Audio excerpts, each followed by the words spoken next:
Hi hello welcome to our channel. నేను మీ సిరి. అందరూ ఎలా ఉన్నారు? బాగున్నారా? ఈ మధ్య స్టోరీ కంటిన్యూస్గా వస్తుంది కదా. మీకు ఎలా అనిపిస్తుంది? మిసెస్ అగస్త్య నచ్చుతుందా? తప్పక లైక్ చేసి స్టోరీలోకి వచ్చేయండి. Mrs Agastya part 122. ఇక కథలోకి వెళ్దాం. జేమ్స్ మీద విపరీతమైన కోపం వచ్చింది శ్రీధకి. ఆ అమ్మాయి అర్ధరాత్రి వస్తే అర్ధరాత్రిని చూడకుండా అతని కోసం వస్తే వెళ్ళిపోమంటాడా? జేమ్స్ అంటూ వెనకగా కాకుండా ముందు వైపుకి వెళ్ళింది శ్రీధ. అతను ఉలిక్కి పడ్డాడు. ఆ అమ్మాయి ముఖానికి ముసుగు వేసుకుంది. ఏం జరుగుతుంది ఇక్కడ? శ్రీధ చేతులు కట్టుకుని సూటిగా అడిగింది. టార్చ్ లైట్ వేసి ఆ అమ్మాయి ముఖం చూసింది. ఆ అమ్మాయి చూడ్డానికి బాగుంది. ఆమె ముఖానికి చెయ్యడ్డు పెట్టుకుంది. శ్రీధ మొబైల్ పాకెట్లో పెట్టుకుంది. పంపించేస్తాను మేడం అని అంటున్న జేమ్స్ని చూస్తే ఒళ్ళు మండిపోయింది శ్రీధకి ఒక్కసారిగా. కొంచెమైనా బుద్ధుందా నీకు జేమ్స్? నీకోసం అర్ధరాత్రి అని వచ్చిన అమ్మాయిని పంపిస్తా అంటావా? శ్రీధ ఒక్కసారిగా గయ్యమంది. శ్రీధ మాటలకు ఆ అమ్మాయికి కొత్త ధైర్యం వచ్చినట్లయింది. చూడండి మేడం, నా వెంట తిరిగి ప్రేమిస్తున్నాను అని చెప్పి మా నాన్న ఏదో అన్నారని నాతో మాట్లాడడం కలవడమే మానేశాడు. నాకు వారం రోజుల్లో పెళ్ళి అని పారిపోయి వచ్చాను. అయినా అతను కనికరించడం లేదు. మా నాన్న అన్నదానికి నేనేం చేయను మేడం, ముందుకొచ్చి ఏడుస్తూ చెప్పింది ఆమె. జేమ్స్ తల రుద్దుకున్నాడు. మర్యాదగా నీ రూమ్కి తీసుకెళ్తావా లేదా? శ్రీధ కోప్పడింది. మేడం, నువ్వు నాతో ఏం చెప్పొద్దు. ఇక్కడ వాచ్మెన్ ఉన్నారు కదా, నువ్వు నీ రూమ్కి వెళ్ళు. ఆమెని పంపకు. రేపు తీసుకురా మాట్లాడాలి. పంపావా అంతే. శ్రీధ బెదిరించగానే ఆ అమ్మాయి ముఖంలో కొత్త ఉత్సాహం వచ్చింది. Thank you madam, thank you so much. మీ మేలు ఎప్పటికీ మర్చిపోలేను అన్నది. అసలు ఇలాంటి వాళ్ళ కోసం నువ్వెందుకు వచ్చావు? చక్కగా ఏ హాస్టల్లోనే ఉంటే సరి. వీళ్ళ కోసం వస్తే వీళ్ళకి లోకువైపోతారు అంటూ ఇద్దరిని కోపంగా చూసి వెళ్ళమంది శ్రీధ. వాళ్ళు అటు వెళ్ళగానే శ్రీధ ఇంట్లోకి వచ్చింది. హాల్లో కూర్చొని ఉన్న అగస్త్యని చూడగానే గతుక్కుమంది. అయిపోయాను పో, ఇలాంటి సాహసాలు చేస్తే చంపేస్తాడు. నెమ్మదిగా డోర్ లాక్ చేసి పిల్లి నడకలు వేసుకుంటూ ముందుకు వెళ్తుంటే పిలిచాడు అతను. మర్యాదగా ఇటురా. అతని గొంతు కంగుమనగానే పల్లిగిలించి వెనక్కి తిరిగింది శ్రీధ. రామ్ కళ దగ్గర. దానికి సంబంధించిన రిజిస్ట్రేషన్స్ పేపర్స్ ఏమైనా ఉన్నాయా అని అడిగాడు రామ్. ఉన్నాయి బావా, ఎక్కడో, రేపు వెతుకుతాను అంది కళ. ఎంత గుడ్ న్యూస్ చెప్పావే అంటూ గట్టిగా కౌగిలించుకుని ఆమె పెదవుల మీద ముద్దు పెట్టుకున్నాడు. కళ అతని సంతోషాన్ని చూసి ఆశ్చర్యపోయింది. ఇన్ని రోజులు ఎందుకు చెప్పలేదే అసలు? ఆమె భుజాలు పట్టుకుని ఊపేశాడు రామ్. నాకు ఈ మధ్య గుర్తుకొచ్చింది బావా, కానీ నువ్వు మామయ్య వాళ్ళ హెల్ప్ తీసుకోలేదు, అందుకే నేను చెప్పలేదు అని కళ నసిగింది. అందరూ వేరు, నువ్వు వేరు. వాళ్ళంటే మొదటి నుంచి అవమానించారు, అందుకే నేను ఎవరి హెల్ప్ తీసుకోలేదు. నువ్వు నేను ఒకటి కాదా ఏంటి? ఆ పేపర్స్ వెతికి పెట్టు, నేను వెళ్ళి మాట్లాడతాను. లాయర్ని తీసుకుని వెళ్తే చచ్చినట్టు మనకి అడ్డురారు అని అన్నాడు రామ్. కళ తృప్తిగా చూసింది.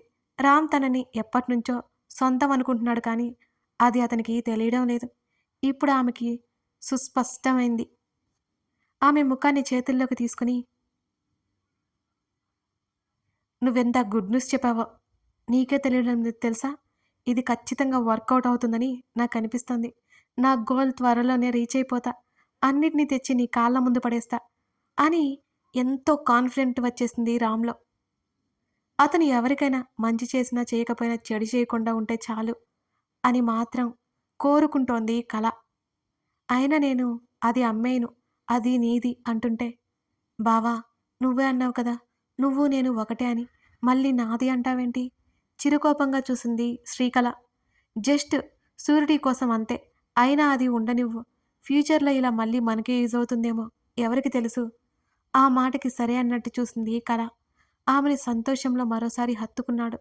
తృప్తిగా కళ్ళు మూసుకుని అతని చుట్టూ చేతులు బిగించింది శ్రీకళ. అతని భుజం మీద చెంపానించి అలాగే కౌగిలించుకుని ఉండిపోయింది ఆమె. రామ్ దూరం జరపడానికి ప్రయత్నించేలోపు ఆమె అలా హత్తుకోవడంతో అతనికి ఆమె నుంచి దూరం జరగాలని అస్సలు అనిపించడం లేదు. అలాగే తల కిందకు వచ్చి ఆమె భుజం మీద ముద్దు పెట్టుకున్నాడు రామ్. ఆమె రామ్ తలని తన వైపుకు లాక్కుంది. నెమ్మదిగా తల ఎత్తి ఆమె వైపు చూశాడు. ఆమె కూడా అతని వైపు చూసింది. పడుకో, లేట్ అవుతుంది అని అన్నాడు. అయినా ఆమెను వదలబుద్ధి కాలేదు అతనికి కూడా. ఎందుకు బావా, ఎందుకు నాకు దూరంగా ఉంటున్నావు? నేనేమైనా తప్పు చేశానా? నువ్విలా ఉంటే నాకేం బాలేదు. చెప్పు, ఏదైనా తప్పు చేస్తే సరిదిద్దుకుంటాను. అంటూ బేలగా అడుగుతున్న ఆమె పెదవులని మరోసారి అందుకున్నాడు రామ్. ఇరుచేతుల పెదవులు ప్రేమగా పోటీ పడసాగాయి. ఆమె పెదవులు వీడి కళ్ళు మూసి ఉన్నా ఆమెను చూసి మళ్ళీ నీ విషయంలో రాక్షసునైపోతానేమోనని భయమేస్తుందే అంటున్న అతని మాటలకు కన్నీళ్లతో చూస్తుంది కల. సారీ బావా, అప్పుడప్పుడు నువ్వు నా ఫీలింగ్స్‌కి వాల్యూ ఇవ్వలేదని అలా అన్నాను కానీ, కావాలని కాదు. ఆమె ఏడ్చిందిక. అయినా నీదేం తప్పులేదు. నేనొక పిచ్చివాణ్ణి. రామ్ అసహనంగా ఆమెను హత్తుకుని అలాగే ఉండిపోయాడు. మళ్ళీ అతను బాధగా మారిపోతాడని, నువ్విలా ఉంటే నేనసలు భరించలేను బావా. అతని ముఖాన్ని పట్టుకొని చెప్పింది శ్రీకళ ఆర్తిగా. నెమ్మదిగా అతని ముఖమంతా ముద్దులు పెట్టింది. ఈ ప్రపంచంలో నాకంటూ ఎవరూ లేరు నువ్వు తప్ప. నువ్వు బాధగా ఉంటే నేనస్సలు చూడలేను అంటూ తనే ధైర్యం చేసి అతని పెదవులు అందుకుంది. ఇద్దరిలో ఒక్కసారిగా ప్రేమే వర్షాలు పొంగి పొర్లాయి. అతని ఛాతీ తడుముతూ ముద్దు పెట్టసాగింది. ఇద్దరి వలువలు దూరమైపోయాయి క్షణాల్లోనే. ఆమె శరీరం మీద అతనిస్తున్న ముద్దులకి ఆమెకు మైకం కమ్మేసినట్టయింది. అతనికి బందీ అయిపోయింది. నెల రోజులు నాటి విరహం కనుమరుగైపోసాగింది. సమయమే తెలియలేనంతగా ఒకరిలో ఒకరు ఒదిగిపోసాగారు, అలసిపోసాగారు. ఇంట్లోకి నడిచిన శ్రీధకి హాల్లో కూర్చుని ఉన్న అగస్త్యని చూసి గతుక్కుమంది. అయిపోయాను పో, ఇలాంటి సాహసాలు చేస్తే చంపేస్తాడు. నెమ్మదిగా డోర్ లాక్ చేసి పిల్లి నడకలు వేసుకుంటూ ముందుకు వెళ్తుంటే పిలిచాడు అతను. మర్యాదగా ఇటురా. అతని గొంతు కంగుమనగానే పల్లెకిలించి వెనక్కి తిరిగింది శ్రీధ. దొరికిపోయిన దొంగలా నెమ్మదిగా అతని దగ్గరికొచ్చింది. అతను కొట్టిన దెబ్బకి బిక్కమొహం వేసుకుని బిత్తరపోయింది శ్రీధ. అధికారం అనుకో, హక్కు అనుకో, కోపం అనుకో, ప్రేమ అనుకో, ఇంకేదైనా అనుకో, ఇంకోసారి ఇలాంటి తిక్క పనులు చేశావంటే కాళ్ళు విరిచి ఇంట్లో పడేస్తా. వేలు చూపిస్తూ అరిచాడు అగస్త్య. ఏడుపు మొహం వేసి చెంప మీద చెయ్యి పెట్టుకుంది శ్రీధ. తమ మాటలకి తన తండ్రి వాళ్ళు వస్తారని మౌనంగా ఉంది. కానీ శ్రీధకు ఒళ్ళు మండిపోయింది. అగస్త్య విసుగ్గా చూసి అక్కడి నుంచి పెద్ద పెద్ద అంగాలు వేసుకుంటూ వెళ్ళిపోయాడు. హాల్లో లైట్ ఆపి చెంప మీద చెయ్యి పెట్టుకొని, రాక్షసుడు ఎంత గట్టిగా కొట్టేశాడు అని తిట్టుకుంటూనే ఒక్కో అడుగు అతని వెంట వేస్తూ పైకి నడిచింది. ఆమె వెళ్ళేసరికి అతను బాల్కనీలో ఉన్నాడని అర్థమై అలా ఉండిపోలేక అతని దగ్గరికి నడిచింది శ్రీధ. రైలింగ్కి చేతులు బిగించి బయటకు చూస్తూ చుట్టూ గమనిస్తూ కనిపించాడు అగస్త్య. సారీ, నెమ్మదిగా చెప్పింది. నోరు మూసుకుని వెళ్ళి పడుకో అతను విసుక్కున్నాడు. చేసిన పనికి తప్పుతుందా? శ్రీ, మొత్తం నువ్వే చేసుకున్నావే. ఈ రాక్షసుడి సంగతి తెలిసి కూడా అనవసరంగా బయటికి వెళ్ళిపోయావు. అనుభవించు తనలో తానే చెప్పుకుంది శ్రీధ. అతని కోపం తన వల్లే వచ్చింది. తన వల్లే వెళ్ళిపోవాలి. నెమ్మదిగా అతని వెనక చేరి హత్తుకుంది. సారీ, నువ్వు నిద్రపోతున్నావు. నిన్ను లేపడం ఇష్టం లేక నేనే వెళ్ళాను అంటున్న ఆమె చేతులు దూరంగా జరిపాడు అగస్త్య.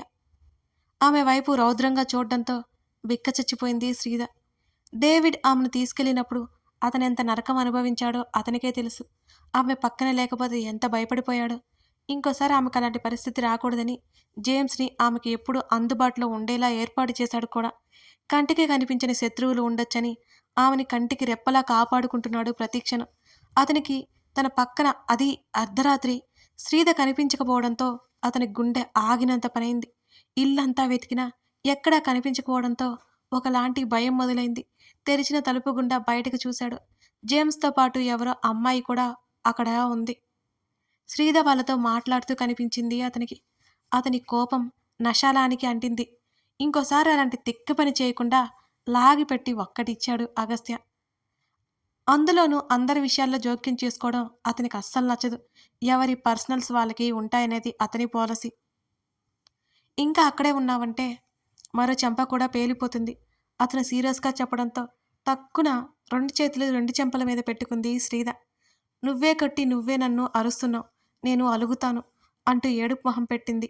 కొడితే అంటూ ఒక అడుగు ముందుకు వేయగానే బిక్క చచ్చిపోయింది శ్రీధ. గట్టిగా కళ్ళు మూసేసుకుంది. కాసేపటికి అతని నుంచి ఎటువంటి రియాక్షన్ రాకపోవడంతో కళ్ళు తెరిచి చూసింది శ్రీధ. అగస్త్య అక్కడ లేడు. ఆమె లోపలికొచ్చి బాల్కనీ డోర్ వేసి బెడ్ మీద ఉన్న అతని పక్కకు వచ్చి కూర్చుంది. మాట్లాడవా అయితే అని కోపంగా అడిగింది. అతను ఒక చూపు చూడడంతో గొంతు తగ్గించింది శ్రీధ. బుద్ధుంటే ఇంకోసారి నిన్ను టెన్షన్ పెట్టే పనులు ఏం చెయ్యను. ఈ ఒక్కసారికి వదిలే. సారీ సారీ అంటూ చెవులు పట్టుకొని మరీ చెప్పింది శ్రీద. ఆ క్యూట్‌నెస్‌కి కరిగి కోపమా అది? ఇప్పుడిప్పుడే శాంతంగా ఉన్న అతన్ని మళ్ళీ మార్చేలా ఉంది శ్రీద. నోరు మూసుకొని పడుకో.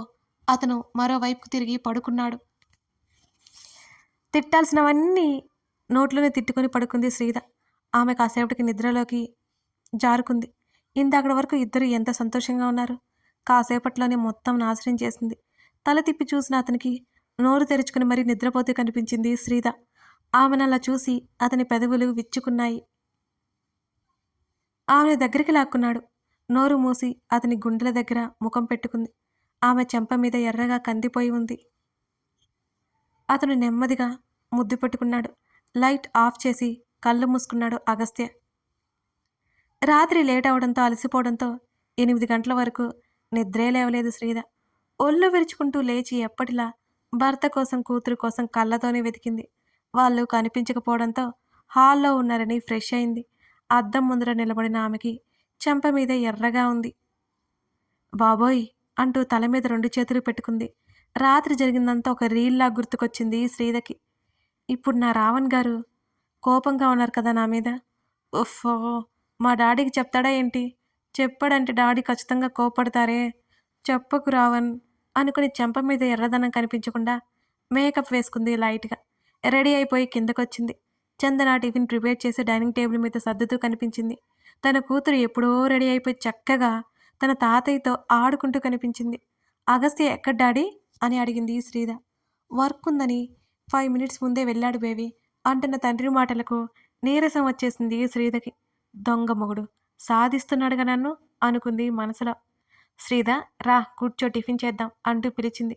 అవంతిని టేబుల్ మీద కూర్చోబెట్టుకుని ఎదురుగా కూర్చొని నెమ్మదిగా తినిపిస్తున్నాడు ఆనంద్. బామ్మ కూడా టిఫిన్‌కి కూర్చుంది. మీకెందుకు శ్రమ? వంట ఆవిడ వండుతుంది కదా అంటూ చైర్‌లో కూర్చుంది శ్రీద. శ్రమ ఏముంది? మన కోసమేగా చేస్తుంది మాట్లాడుతూనే వడ్డించింది చందన. చందనని ముచ్చటగా చూసింది బామ్మ. తన కోడలు కూడా బ్రతికి ఉంటే ఎంత బావుండేదనుకుంది. బామ్మకలా అనిపించింది. మీరు కూర్చోండి అంటూ బలవంతంగా చందన్ని కూడా పక్కన కూర్చోమని తినే వరకు ఊరుకోలేదు శ్రీద. ఇక్కడ ఎంత ఉన్నా ఆమె ఆలోచనలన్నీ భర్తగారి మీదనే ఉన్నాయి పాపం మరి. జేమ్స్ విషయం గుర్తొచ్చి ఓసారి మాట్లాడాలనుకుంది శ్రీద. అందరూ భోజనాలు చేసిన తర్వాత శ్రీద ఇక మేము బయలుదేరతాం. నేను షాప్ దగ్గరికి వెళ్ళిపోతాను. ఆర్డర్స్ ఏమైనా వస్తే రిసీవ్ చేసుకోవడం ఇవన్నీ చూసుకుంటాను అని అంది చందన. శ్రీద సంతోషంగా చూసింది. దానికోసం ఎవరినైనా చూస్తున్నాము అని అంది శ్రీద. ఆలోపు నేను చూసుకుంటానులే కానీ నువ్వెక్కువ థింక్ చేయకు. అవిని చూసుకో జాగ్రత్త అని చెప్పింది చందన. కథ కొనసాగుతోంది. అదన్నమాట విషయం. పాపం ఎరక్కపోయి అగస్త్య దగ్గర ఇరుక్కుపోయిందే కదా శ్రీద. ఇప్పుడు పతిగారి కోపం ఎలా చల్లార్చబోతుంది, ఏం చేయబోతుందో తర్వాత చూద్దాం. ఈ కథ నచ్చితే లైక్ చేసి కామెంట్ చేయడం మర్చిపోకండి ఫ్రెండ్స్. అలాగే రోజు చెప్తున్నాను కదా, మీ లైక్స్ మనకి చాలా చాలా అవసరం అండి. మన పాత వ్యూవర్స్ అందరూ కూడా మనం మళ్ళీ స్టోరీస్ ఇచ్చుకుంటున్నట్టు తెలిసి వచ్చేస్తారు. అందుకోసమే మర్చిపోకండి ఫ్రెండ్స్. అంతేకాకుండా శ్రీద, అగస్త్య వీళ్ళిద్దరిలో మీరు ఈ ఎపిసోడ్ ప్రకారం ఎవరికి సపోర్ట్ చేస్తారో చెప్పడం మాత్రం మర్చిపోకండి. సరేనా? Thank you for watching this video. మరో ఎపిసోడ్తో మనం మళ్ళీ కలుద్దాం.